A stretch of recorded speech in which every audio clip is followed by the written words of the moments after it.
Welcome friends. সমস্ত দর্শক মণ্ডলী, সমস্ত শিক্ষক শিক্ষিকা অভিভাবকবৃন্দ যারা প্রাথমিক শিক্ষক হওয়ার জন্য অধীর আগ্রহে অপেক্ষা করছেন, আপনাদের সবার জন্য আজকের এই প্রতিবেদন। প্রাথমিক শিক্ষক নিয়োগ নিয়ে একটা নতুন মোড়। মহামান্য সুপ্রিম কোর্টের নির্দেশের পরেও কেন হচ্ছে না নিয়োগ, এ প্রশ্ন উঠল। ডিএলএড 2020-2022 চাকরি প্রার্থীদের জন্য একটা অত্যন্ত সংকটজনক পরিস্থিতি তৈরি হয়েছে।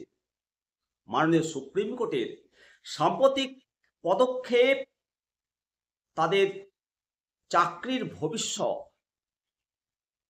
এখন অনিশ্চয়তার মুখে। একটা সময় যেখানে তাদের নিয়োগ প্রায় নিশ্চিত বলে মনে হচ্ছিল, সেখানে নতুন করে একটা জটিলতা তৈরি হয়েছে। আজকে প্রতিবেদনে বিস্তারিত আলোচনা করব যে চাকরি প্রার্থীদের জন্য আগামী দিনে কি অপেক্ষা করছে, সেটা আমার সাধ্যমতো বোঝানোর চেষ্টা করব। বর্তমানে পশ্চিমবঙ্গ প্রাথমিক শিক্ষক নিয়োগ প্রক্রিয়া নিয়ে বিতর্ক কিছুতেই যেন পিছু ছাড়ে না। সাম্প্রতিক ডিএলএড 2020-2022 ব্যাচের চাকরি প্রার্থীরা আশার আলো দেখেছিল যখন সুপ্রিম কোর্ট তাদের নিয়োগের পক্ষে রায় দেয়, কিন্তু প্রাথমিক শিক্ষা পর্ষদের কিছু পদক্ষেপে সেই আশার আলো এখন ধীরে ধীরে ম্লান হতে চলেছে। মাননীয় সুপ্রিম কোর্টের পূর্ববর্তী নির্দেশ ছিল চলতি বছরের 4 এপ্রিল সুপ্রিম কোর্ট একটি গুরুত্বপূর্ণ রায় দিয়েছিল। সেই রায়ে 2022 সালের প্রাথমিক শিক্ষক নিয়োগ প্রক্রিয়ায় ডিএলএড 2020-22 ব্যাচের প্রার্থীদের নিয়োগের নির্দেশ দেওয়া হয়েছিল। 11,765 শূন্য পদের মাধ্যমে 2,100টি পদে তাদের নিয়োগ করার কথা ছিল। এই রায়টি চাকরি প্রার্থীদের মধ্যে একটা নতুন করে আত্মবিশ্বাস, উদ্দীপনা তৈরি করেছিল এবং তারা নিয়োগের জন্য অপেক্ষা করছিল। মাননীয় সুপ্রিম কোর্টের নির্দেশ থাকা সত্ত্বেও প্রাথমিক শিক্ষা পর্ষদ সেই নির্দেশ কার্যকর করেনি। নির্দিষ্ট সময়সীমা পেরিয়ে গেলেও নিয়োগ প্রক্রিয়া শুরু করার কোনো উদ্যোগও নেয়নি। এই নিষ্ক্রিয়তার ফলে চাকরি প্রার্থীদের মধ্যে একটা ক্ষোভ, একটা হতাশা তৈরি হয়েছে। শুরু হয়েছে নতুন আইনি লড়াই। পর্ষদের এই নিষ্ক্রিয়তার ফলে মামলাটি আবার সুপ্রিম কোর্টের দরজায় পৌঁছেছে। এবার দুটি নতুন আবেদন জমা পড়েছে, যা পরিস্থিতিকে আরো জটিল করে তুলেছে।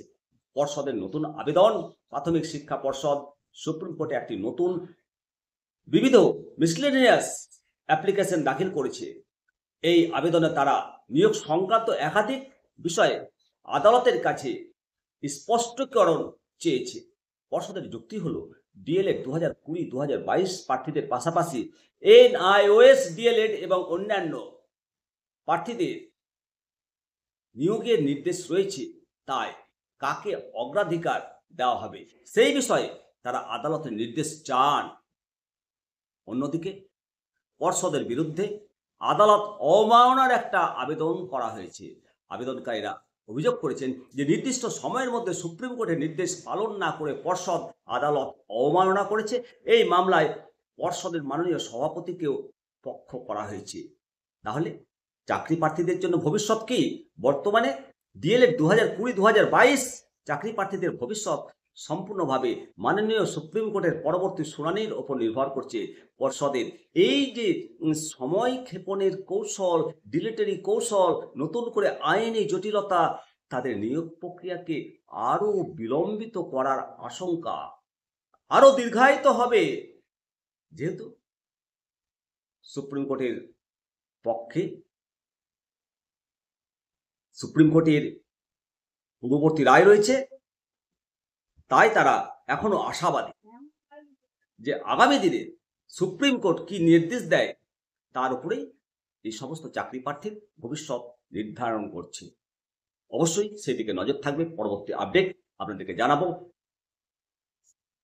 সেই জন্য ছোট্ট কাজ, শুধু চ্যানেলটিকে সাবস্ক্রাইব করে রাখবেন, ব্যাস সমস্ত আপডেটগুলো পেয়ে যাবেন। জয় হিন্দ, জয় ভারত।